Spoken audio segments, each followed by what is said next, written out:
I'm definitely ready. Let's get it. Like I said, I am definitely ready. And you are live with Sheeba. Today here in Bali, Indonesia, it is Wednesday, June 19th. And on June 19th, 1865, enslaved Americans were told that they were free.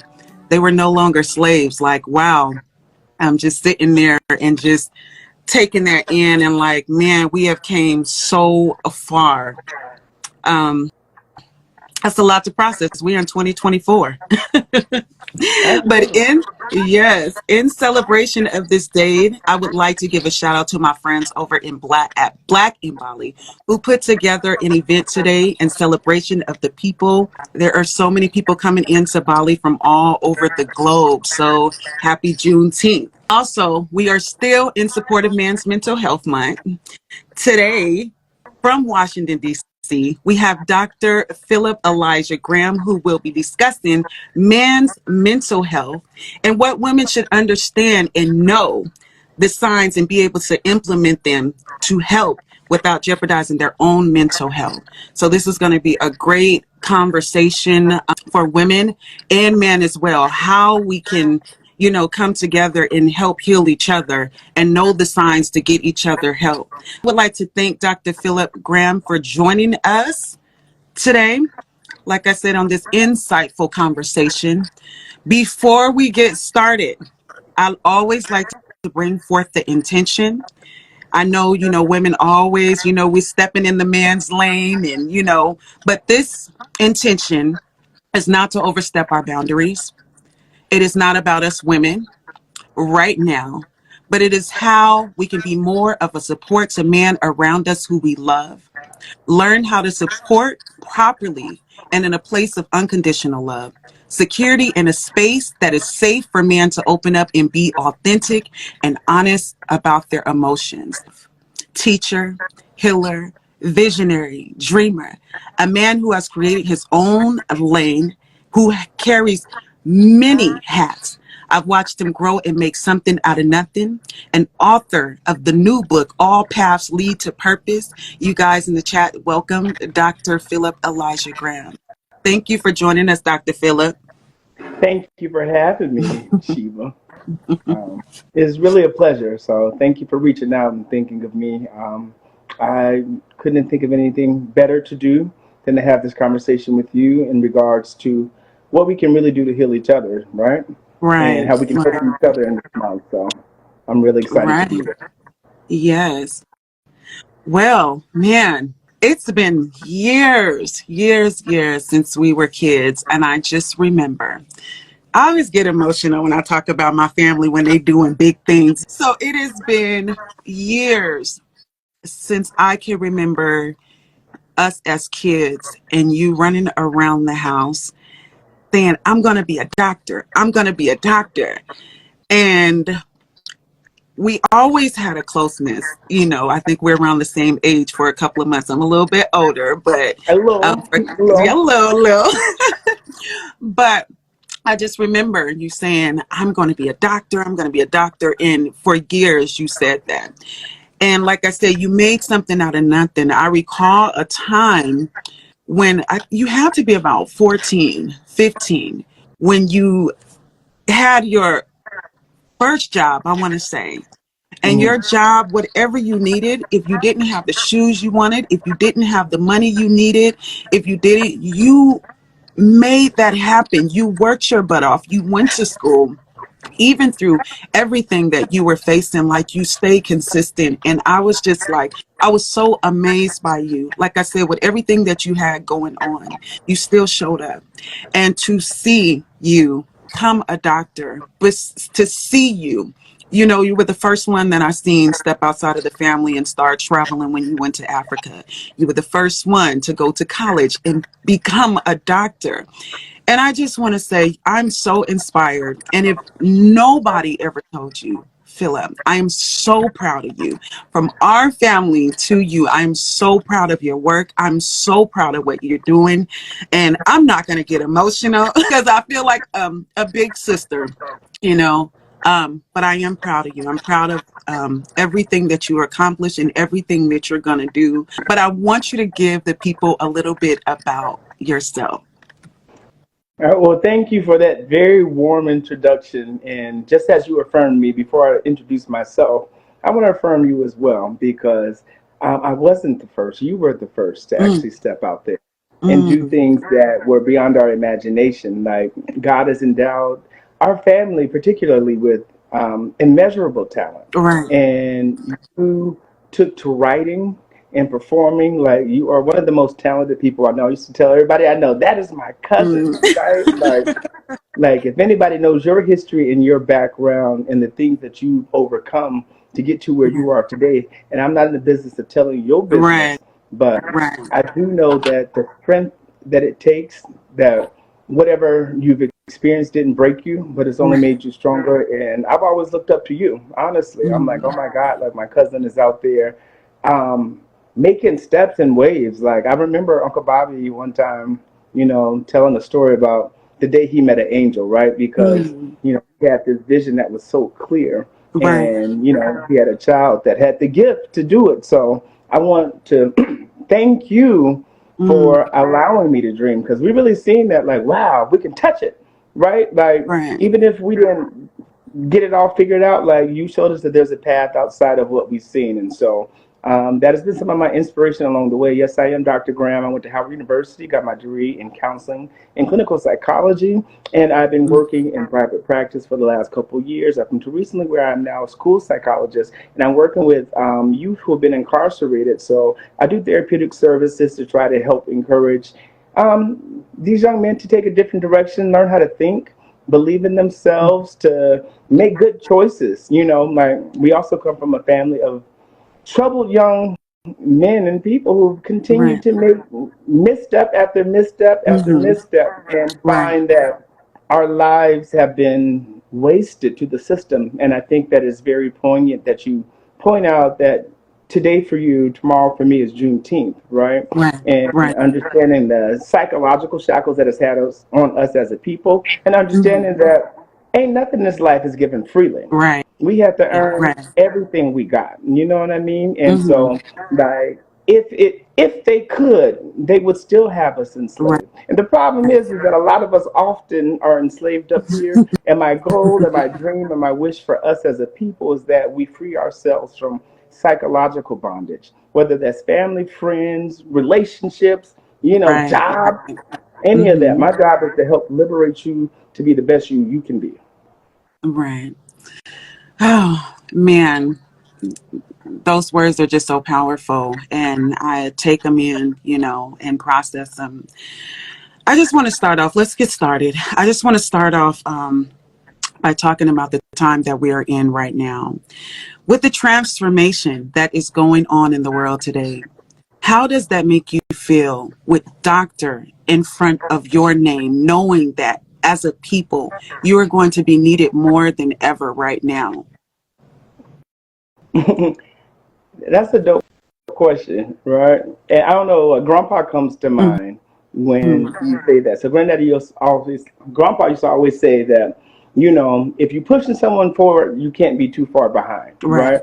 And so right, before I can even acknowledge the fact that I am a doctor, I have to acknowledge everyone who's helped me to get here, right? Because we are a community, right. right? We are helpers one to another. That's what my mom always taught me, right? Like, Hmm. so I think the important thing is just to be there and to show up when you can, right? Like it's Right, a heavy burden to think that, we can lift the weight of the world. Like I tell my clients all the time, I'm not Superman and I'm not your God, right, right? I'm not right, your savior, and I can't do nothing for you that you don't do for yourself. All I can do is help to encourage you and to lend support. Yes, and right. yes, I've done the work, and I'm in this position, and I'm honored by it, right? Hmm. But it Hmm. don't mean nothing without the people, right? Like Right. we are all working together in community, and I just hope to be grounded and humbled in the work that I do, so that people can hear. So I was sharing that I work at a job that's at a facility where incarcerated youth, they don't care about my degree. Right, right. They don't care what I know. They don't care where I've been to, Okay.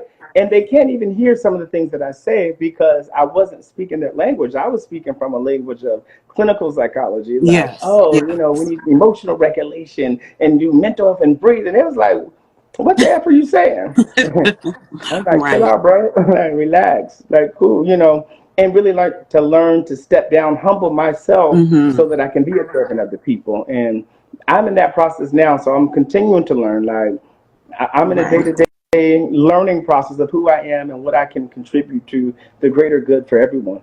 Right. Yeah, that's what I'm learning. Going through my process, my transformation process, my spiritual awakening, if you may.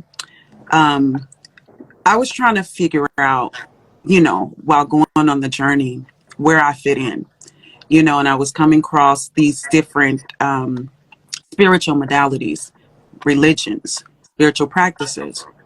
And one thing that spirit told me, because I was like, where do I fit in? Where do I fit in? Where do I go? Who do I turn to?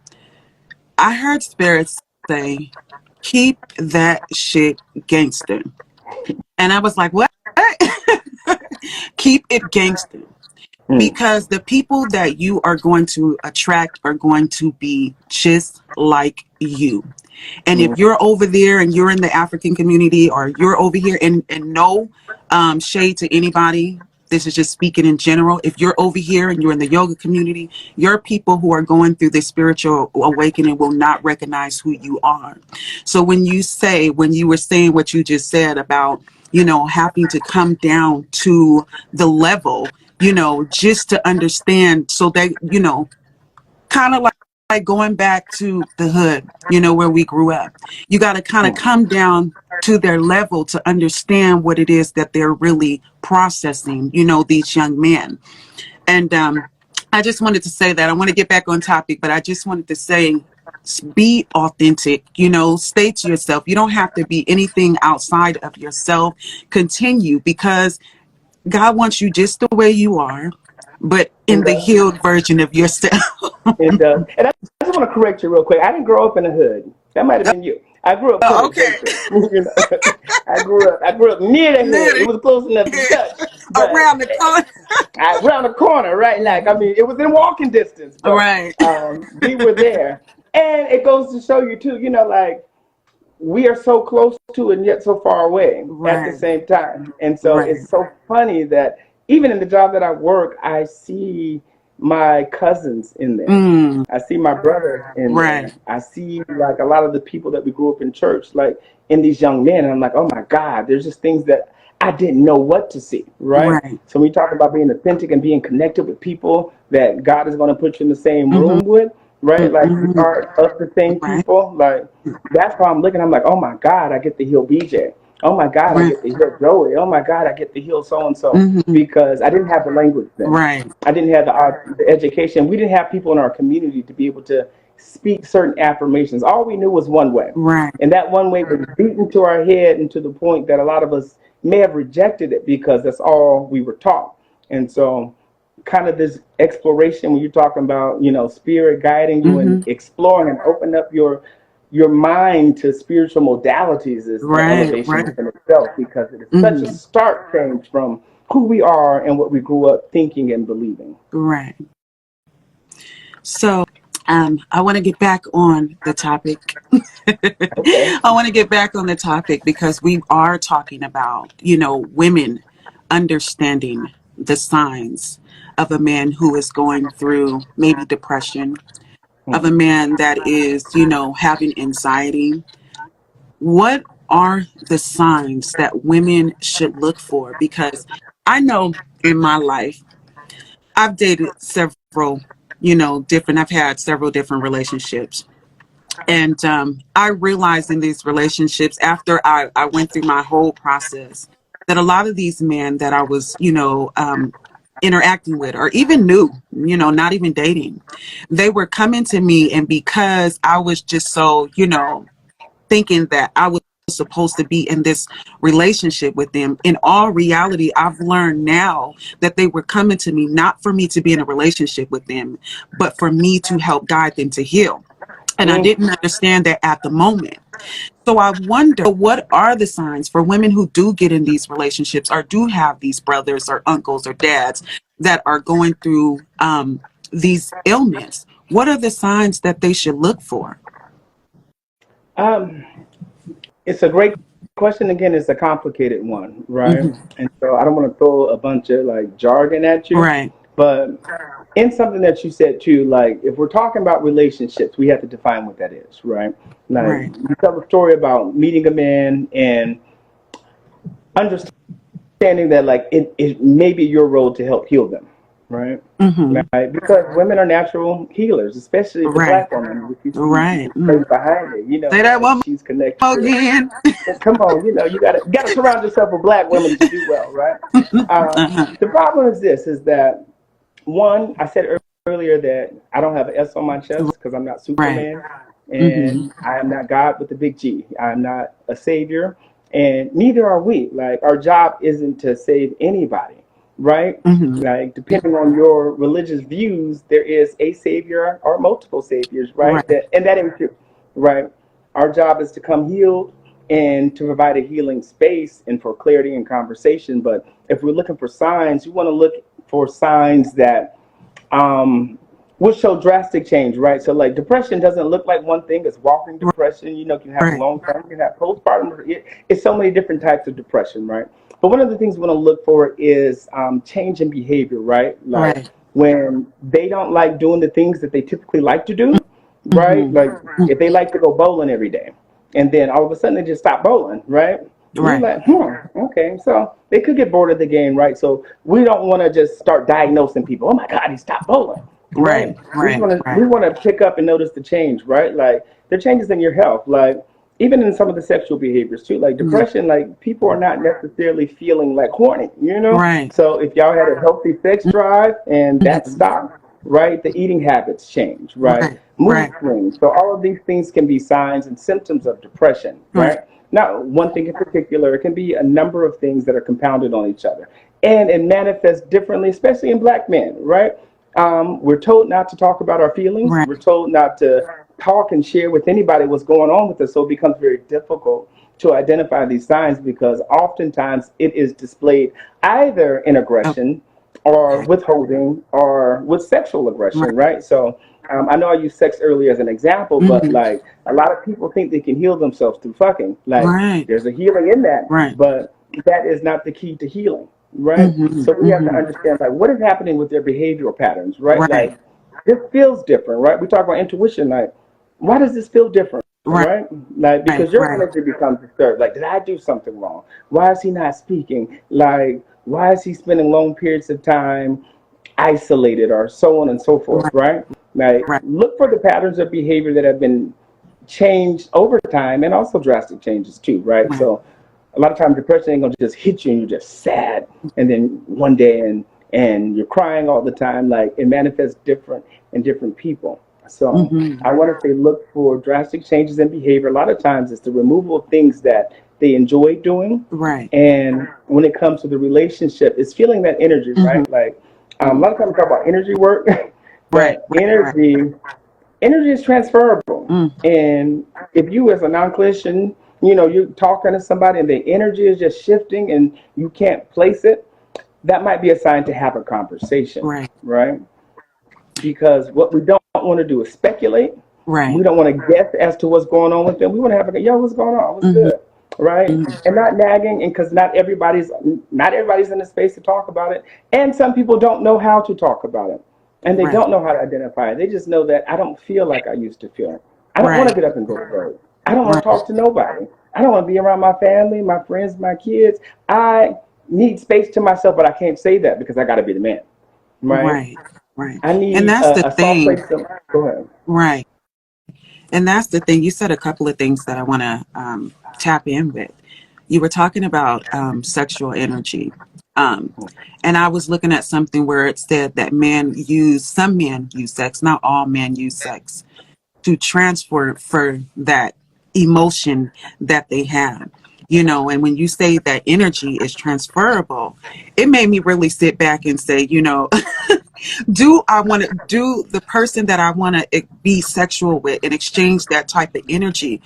Are they in a healed place? Because if they're not in a healed place and we are exchanging energies, then you are taking on everything that that man is going through. And somebody said that sometimes sex is a way that men express, you know, if they need to be held, if they need to be hugged, but that's how they release that energy. Oh, I think not just men. I think we as people, Mm-hmm. because in this situation type of era we live in, nobody Right, really want to be in relationships. Sometimes you don't need to fuck. Sometimes you need a hug. right, Sometimes you need right, to actually have a conversation with somebody. right, Sometimes you just need a kiss. Sometimes you need your hand held or a back right. rub, right? Mm-hmm. But Mm-hmm. that's too much like a relationship. It's too much Right. like intimacy, right? Mm-hmm. Because we conflate intimacy with sex and love and feelings and emotion, and we got to straighten that shit out, right? Right. Like Right. we have to come to the table knowing what it is we want. Like, and again, I can't say as a clinician like I'm transferring my energy sexually, but it Right. is a part of the act, right? Mm-hmm. So if you notice in your body, what happens to your body after you orgasm, right? Like Mm-hmm. when you've been with a man that's angry, Right. like or a man that got emotional issue, right? And you over here feeling some type of way, right? Right. Like you letting this energy into your body. But you confuse it with the orgasm or you confuse it with the sexual experience because that feels so good in the moment that you neglect and negate the Right. energy. And he can't speak to it because the orgasm has, caused him to release and he feel good for the moment, but then the problem still This persists, still right? there. Right. And then the feeling goes back, right? So Right. that's what I'm saying. Like when depression turns to a certain level, right? Like people ain't gonna want to have sex after some point because Right. I'm feeling too low to want to have that energy for sex because that takes energy, right? Right. Not Right. just sexual energy, but it takes literal energy. It takes psychological energy, right? Right. And sometimes we take it on ourselves like, oh, he's not attracted to me anymore Mm-hmm. because he's not getting up. Right. Baby, they ain't got nothing to do with Yeah, you. agree with you. This Right. man is dealing with his ego. He's dealing with trying to come to terms with who he is, and that's a really big task, Right. right? Right. Who are we in this grand scheme of life? You know what I Right. mean? Like, what is it that we have to offer, right? These existential crises that people go through thinking about the larger things in life that is beyond intimacy and sex and relationships, right? Right. Right. With you saying that, I go way back because I want to know, and I know some of the ladies who are online also want to know. What are some of the things that can trigger men to spiral? Like, when we go back to their childhood, things that have happened to them in their childhood.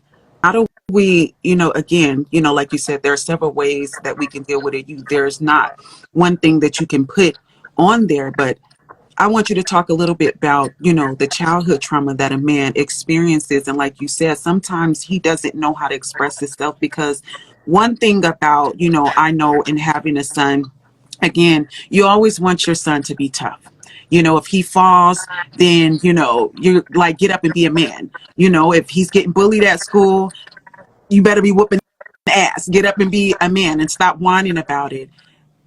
Do men need the same coddling? Girls do they need that type, when those triggers start to come up? No, I get what you're Mm-hmm. saying, right?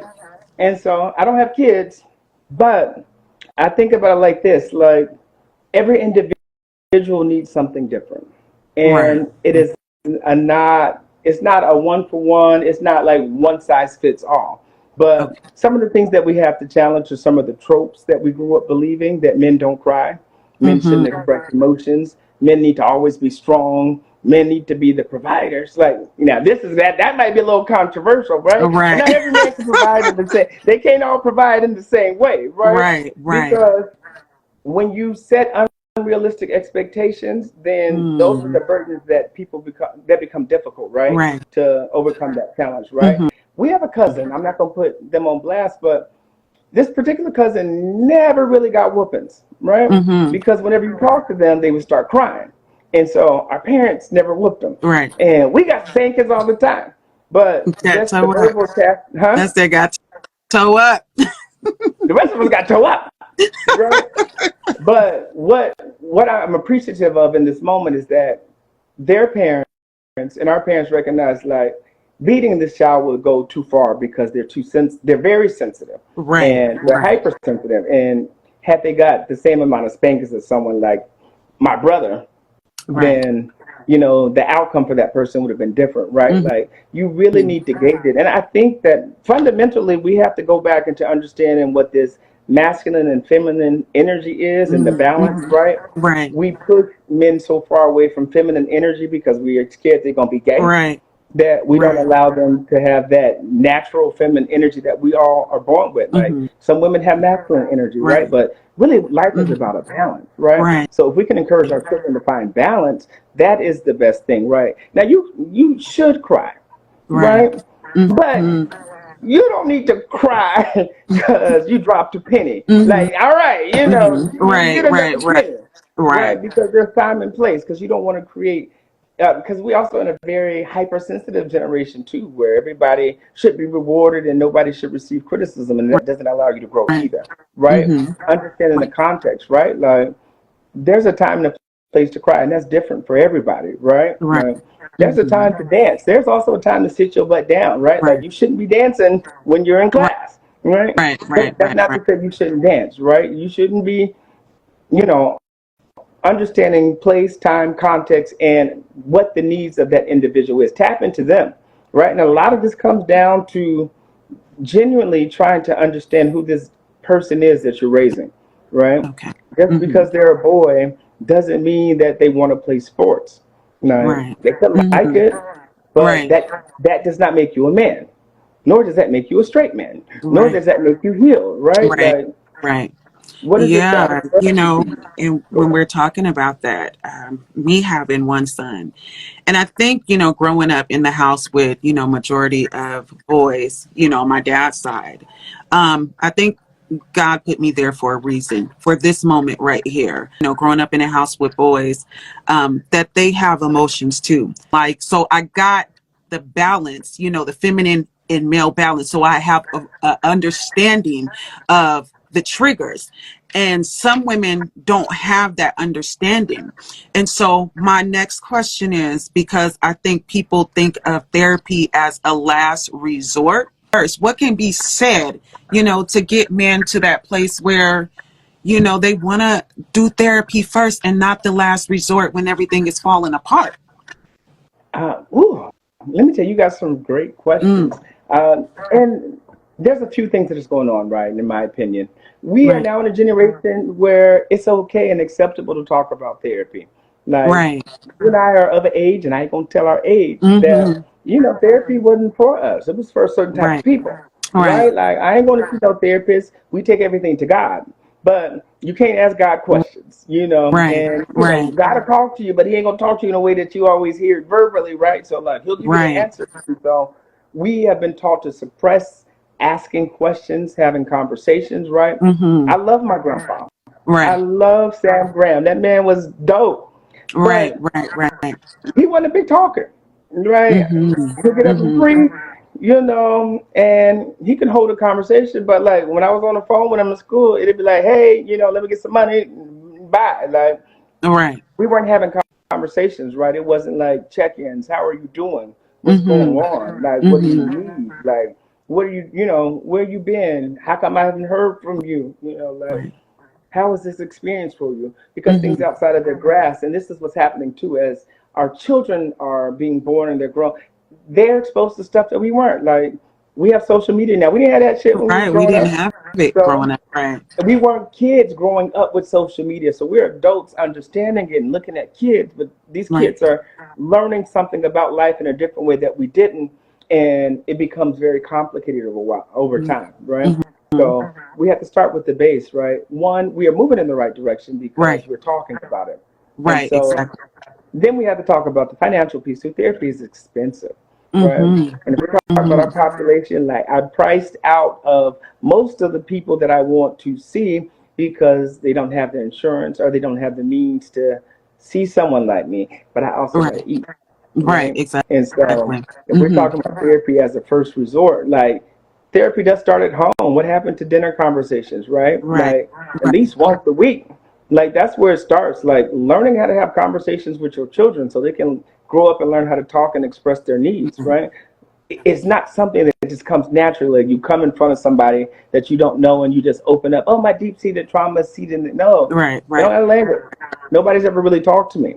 Nobody's ever really asked me what's going on. So like it feels like an attack when you're like, oh, you need to get some therapy. What you Mm-hmm, trying to say? I'm crazy, you know? right. Um, it has to come down to that understanding. Like once you start having real conversations about what's going on, it can lead to a pathway of them being open to speaking to a professional, Right. right? Right. Right. I've been working at this job for a year. It took me 10 months, and I'm a professional. It took me 10 months to really get through to some of them, right? Right. Because Right. now Right. we're Right. speaking the same language. Mm-hmm. And now they're able to receive what I'm saying, but Right. I'm also able to communicate in a way that they can hear and pull them up. I just thought I can come pull them up. Right. Like, Right. no, And no, they have no. to get people have to be, comfortable again. They have to be comfortable with sharing. So many people have put up these blockages over years, and they're afraid to express because, like you said, everything says that you're gay or, if you're too colorful, it's just, Are you weak? are you You weak? know? It And makes you that's weak. that's the thing. Men don't want to be weak because Right. vulnerability equals weakness, right? Right. Like, and a lot of times people have violated that. So if we're talking about in terms of Right. relationships, when men Right. open up to women, and then because I don't want to make this a gender thing because this is Right. really universal, but we are Right. speaking about Mm-hmm. mental health Mm-hmm. in relationship to women too. That if a man becomes vulnerable with you, Right. and at any point his vulnerability is thrown in his face, it shuts it down. Right. You know what I Automatically. mean by that? Yes, because he's lost his, safeness, the person he thought that he could, talk to. And as soon as the argument happened, soon as something happened, then she's throwing it in his face. Vice versa. It happens, like you said, universal. But, us as women, we get in our feelings, we get mad, we say, what we want to say. And I want to thank you to everybody who is coming in the chat. If you have any questions while we're having this conversation, again, this conversation is about women recognizing the signs when your man, when your brother, your uncle, granddaddy are going through depression. What do we need to do to be more soft and gentle and figure out how we can be a support without overstepping our boundaries? So thank you to everybody who is coming in and out of the chat. We just want to involve you guys in the conversation. Again, we have Dr. Phillip here, and this is a really good conversation. I always enjoy just getting, a man's point of view, getting a man's point of view. So with that being said, Dr. Phillip, there are so many women and men, vice versa, that, are with someone and we say till death do us part. The person is going through their stuff Mm. and you've done all that you can do to help them. You're starting to feel insecure. It's starting to make you feel insecure, like we talked about when it comes to sex or even communication. You're not doing the same things with them. They're starting to feel like, man, is it me? I guess with that exchange, that sexual exchange when you have with that person. Now you're starting to take on their issues. When do you say enough is enough? That what you are doing is starting to affect who I am. And I can't no longer take it. When is enough enough and it's time to move on? Or are there different, situations for that? It's different situations, different strokes for different folks. Mm-hmm. Again, a different generation. I'm not putting my grandma business out there, but if you Right. talk to her, you Lord. know, she's from a generation where women took a lot more shit than women are now. Right. And the marriage and divorce rates are about the same, right? Like, I think it always comes back down to self, right? Right.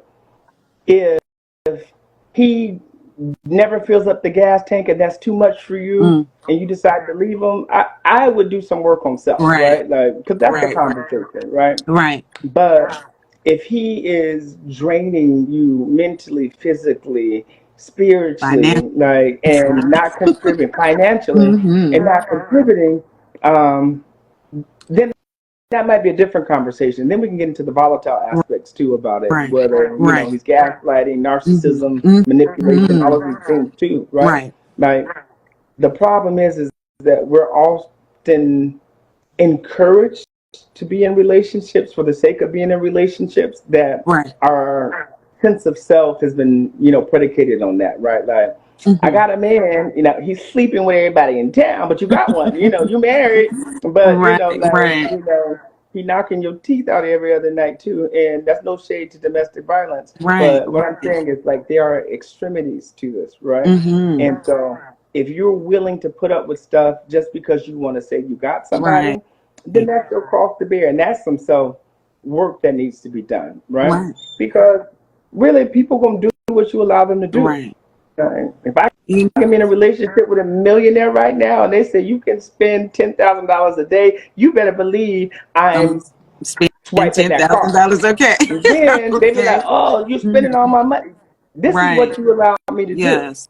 So we create boundaries Mm. within ourselves, but also the thing is, understand what your boundaries are, communicate those Right. boundaries so that y'all can work through it, right? Right. And if y'all aren't able to communicate, then again, there are different choices that need to be made, right? Right. Safety first, like emotional and physical safety should always be paramount, Mm. right? For yourself and if there are children involved, right? Mm. But some women can get over cheating Right. because that may not be a deal breaker for Mm-hmm. them. Like someone can get over like some people want different things out of relationships, Right. but society tells them that it's wrong. So understanding what works for you, Yeah. and And if that that's person is taking you to a point where you no longer feel like yourself, mm-hmm. there's no emotional safety, Right. like, and especially physical safety, Right. then these are flags that you might want to notate that, hey, I need to make a different change because you can't change nobody. Right. And that's what I said. Sometimes it goes from, first it's just, a person's attitude changes. Then they're doing different things. And then, you're like, and that's the thing about women, like, being gentle when it comes to these things, because then it turns into, I'm tired of asking you questions. And then it comes to physical abuse. And then it comes to the gaslighting and the manipulation and all of those things. And as, anybody, I'm talking about men and women because men get it too. Exactly. It's like I am losing myself in this situation. Loving you is causing me. Now I'm feeling like I'm going crazy. Like you said, grandma, you know, they were taught to death do us part. We are like the first sign, the first red flag. We are out of there, because there's no way that you should lose yourself, trying to love somebody, you know. And with that being said, that's why you always, in a relationship, you always remember yourself, stick to the things that you love doing. Never lose yourself, put 100% into somebody else, have something for you that you can go, and that you love doing, so that you don't lose yourself, in these relationships. So yeah. I just want to correct, and not correct something, but like shift the narrative.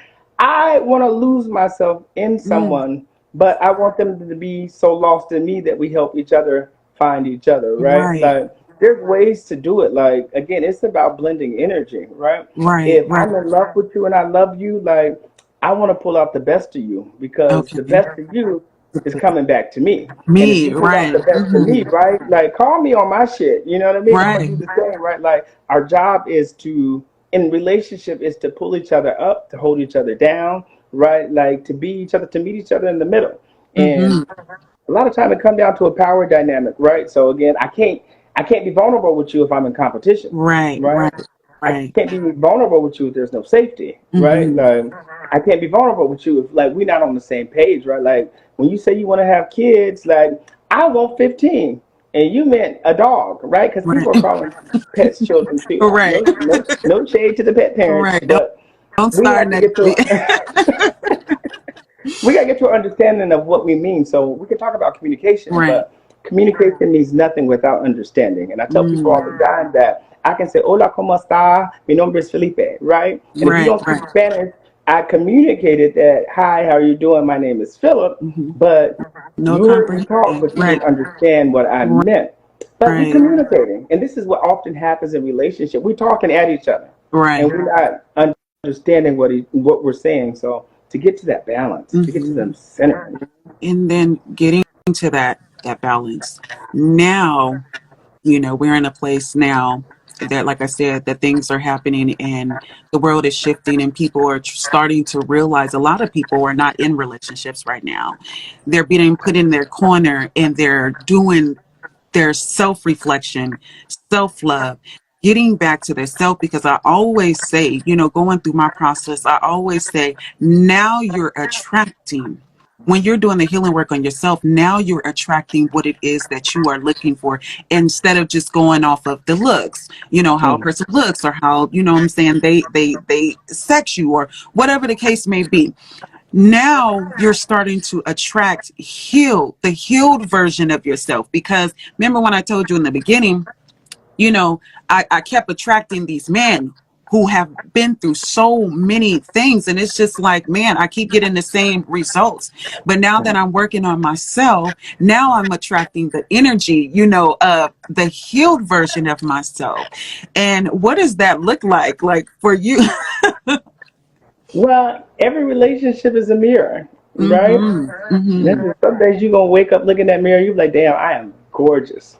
And Right. other days you may wake up like, who is this monster staring in front of Mm-hmm. me, right? Mm-hmm. And when you speak about not doing the work yourself, you are attracting yourself, Right. but it manifests in the form of a man, right? Like there were Mm-hmm. traumas that you had to work through, some ugliness in you that you had to get out, some spite, some hatefulness, some vitriol, right? Like, and that energy is going to come, right? Because this is what we do. We confuse ourselves into believing that we're here to heal people, but we're really trying to heal Heal ourselves. ourselves. Everything come back down to self, Right. right? And it's like, I'm so hurt. I've been through so much. I need this. And so, like, this is going to make me a better person. If I heal him, then that means that I'm healed and I'm X, Y, and Z, because Right. we're always trying to work on and heal ourselves. But once you really start doing that, you can pull in a healed version of Mm. yourself. So now it's looking like where you're at, right? Right. Because he don't look as good no more once you heal. Like, dang, Right. like he really bow-legged and only got two pieces of hair on his head. But that was fine for you at one point because Uh-huh. that was Yes. what you thought you deserved. Right. And so Right. I think we're just going to keep pulling in things that are in our sphere because that's the energy that we're projecting, right? Like Right. light attracts light, like darkness Right. attracts darkness, right? But Yes. we Yes. are attracting what we're emanating, and it is important to know before we think about healing somebody else. Because I understand the conversation is like, what can women do to support? Right. Like the greatest support they can do is be healed themselves, Themselves. right? Like don't tell no man Mm-hmm. to go to therapy and you ain't been like Right. what? Like, Right. don't tell no Mm-hmm. man to have financial stability and you ain't got two nickels to rub together too. And it's not to say that you got to be the breadwinner, but like you manifest what you bring into the relationship. And so, if you depressed and he depressed, why is he always depressed? It's just a Right. reflection of what you are often contributing to, right? Energetically And I think wise. right. And I think another thing that needs to be said, because we both of us grew up in a church, and you have your counselors and you have your pastors there. And I know of several women who have went to their pastors, and they the pastor tells you, I'm the one who married you. You're supposed to come to me, and I'll tell you what to do. And in all reality, sometimes these pastors give people the wrong advice.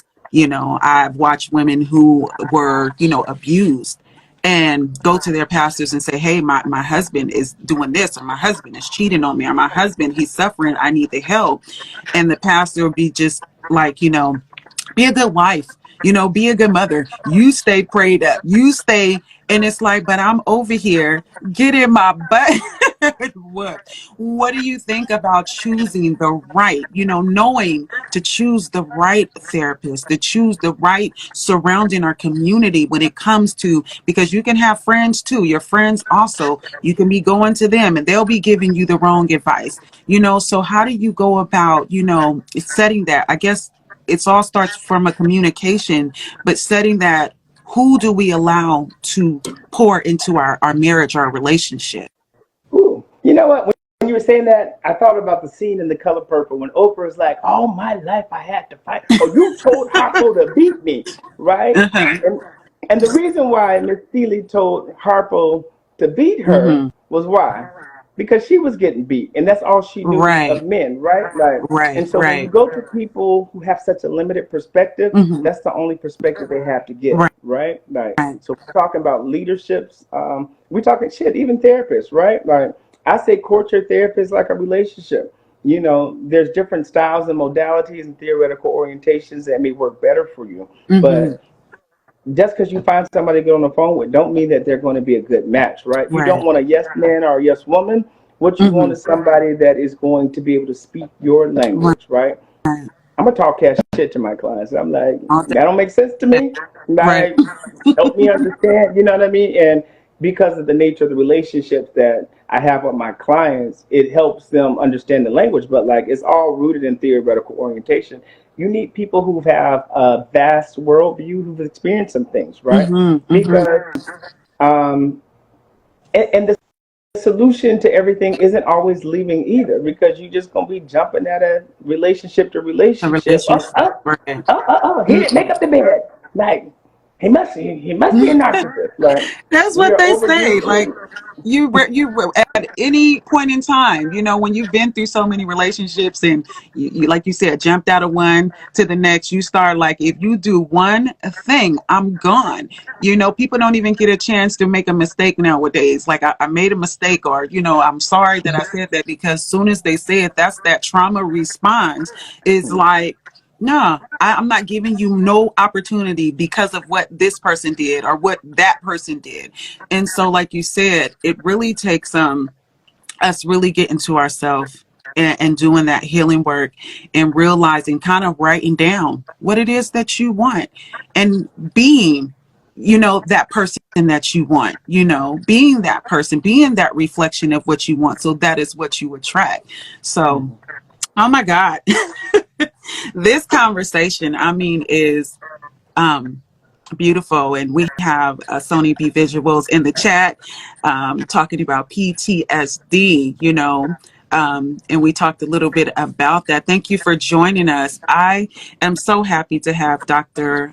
Phillip in the room. Dr. Phillip, before we end, because we are coming down to be on the clock, you have just, and maybe within the last couple of months, you have published a book. You are an author of a book, and I want you to tell us a little bit about your journey to even writing your book and what that even looks like for the readers. Oh, well, thank you for that.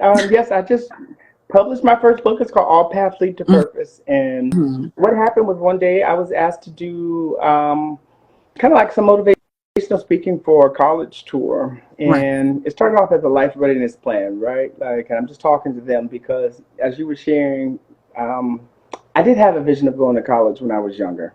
right. And I kept saying, I'm going. I didn't know what that looked like. Let me tell you, I didn't know HBCUs were real. I Mm-hmm. thought a different world was just a television show, Right, right? Like, my right. worldview and perspective was so limited. Also, we didn't have computers like that, Mm-hmm. and again, we grew up in different generations. So what happened when I did this program, and then the spirit led me to the name of the topic, which is in my PowerPoint. I'm like, all paths lead to purpose. That God has put us here for a reason, and it is important that we diligently seek it out. Right, And even if we never come to the understanding of what it is, as we search for it, the universe will put us in the right path to make sure that our purpose is fulfilled. And so, as I started to do work with my clients, a lot of them came in with anxiety and depression, right? Like, they just felt lost and they didn't know what to do.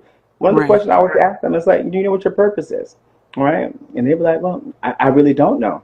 And I'm right. like, you might want to start that. So, because I started reading this book called The Alchemist. I know some of you might be familiar with it. One of my favorite books, right? Okay. And a great takeaway from it is that we are endowed with purpose, and it is our purpose to seek it, Speak it. right? And Mm-hmm. there's the old adage, if you seek, you shall find, right? And I talk about different examples of different real world people, and some in literature and arts that went through a journey of purpose. It's not all like one straight line. There's people who find purpose in pain.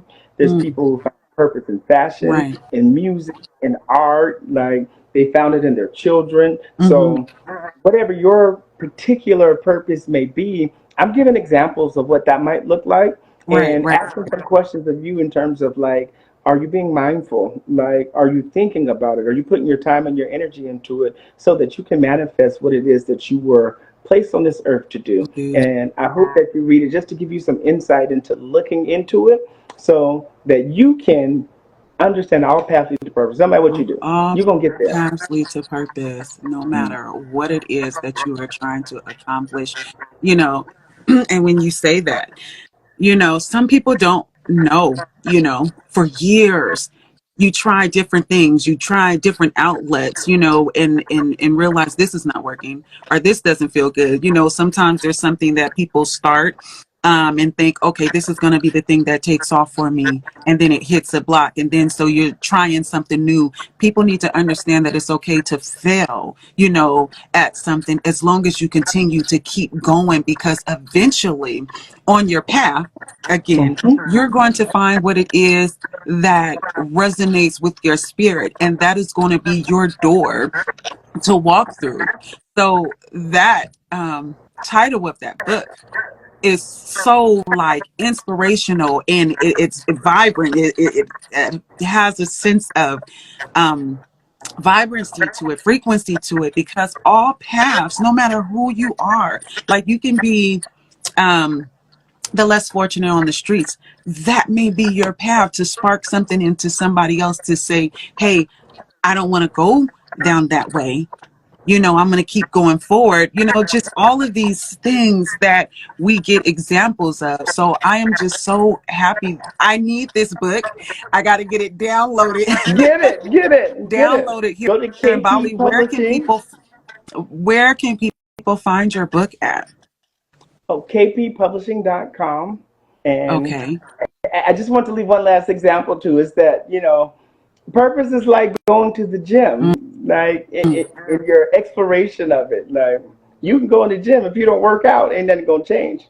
Right. And it ain't gonna change in a day, and it gonna change in a month, and it gonna change in a couple of weeks, just depending on where you're at, right? So you got to go there, and then you actually got to do the work once you get there. So the goal is to be ever present and to keep pushing forward to finding it and do the work. And so a lot of it is just really talking about movement, to do the work to get to where you need to be. Okay. So when you say work, what is doing the work to you? I think the key to change is awareness, right? One, become aware, right? Look into like, what am I lacking, right? Right. Why am I lacking that, right? It comes with mindfulness, meditation, doing internal work. Like, where do I want to be? The Bible says, write the vision and make it plain, right? Yes, Some yes, people have yes. vision, but they won't write it down. And so every time you ask them about their vision, it shifts from time to time. Oh, and I just listened to a really dope podcast about it. This entrepreneur, she wanted to, do a cooking class through healing and all of this stuff. And the interviewer kept asking, well, what do you want to do? Like every time he asked that question, her answer changed, right? Write it down, speak to it, right? Like, and get up there every day, do something towards it, right? Like when I was writing my dissertation, my advisor told me, like you ain't gonna get it all done in one night, but if you write a sentence, congratulate yourself, right? Because sometimes that's all you have the energy for. If you just pick up an article, right? Like doing something small to keep your mind engaged to the vision that you have, right? But write it down. But just because you write it don't mean that you got to stick with that. You can always edit, right? But it gives you a sense of direction. So a lot of us don't have direction because we don't make a plan. So we just walk around in circles. So J. Cole once said that the good news is that you went a long way. The bad news is that you went the wrong way. So sometimes you're walking on a journey in the wrong direction. Right, in the wrong Although there are direction. lessons that could be learned from that, sometimes we just have to course correct. And the universe will always provide doors and pathways for us to correct to get back to where we're supposed to be. Oh my God. This conversation was very powerful and very needed. I want to thank everybody who, like I said, joined us today, and everybody who left their comments in the chat. This is a new podcast that was developed through my spiritual work, and it's called I'm Ready Live with Sheeba. You can subscribe to the channel on YouTube, and you'll be able to get that in the chat. I'm so happy to have my cousin, Dr. Phillip Graham, join us today. I mean, it's been very enlightening, and just give women, kind of, the tools to softly, not nag, not, say, oh, I got my feelings and my emotions, to be able to sit and really learn how to communicate when you are going through these trials and tribulations with your mental health, and how to be a support for men who are experiencing these different ailments. But I want to say thank you for joining us. I also want to let everybody know we are still going to Egypt October 8th through the 21st. This is a beautiful experience, all inclusive, round trip fare all included. If you and it aligns with you to want to experience Egypt, you can inbox me or follow us on Manifest Travel Connect on Instagram.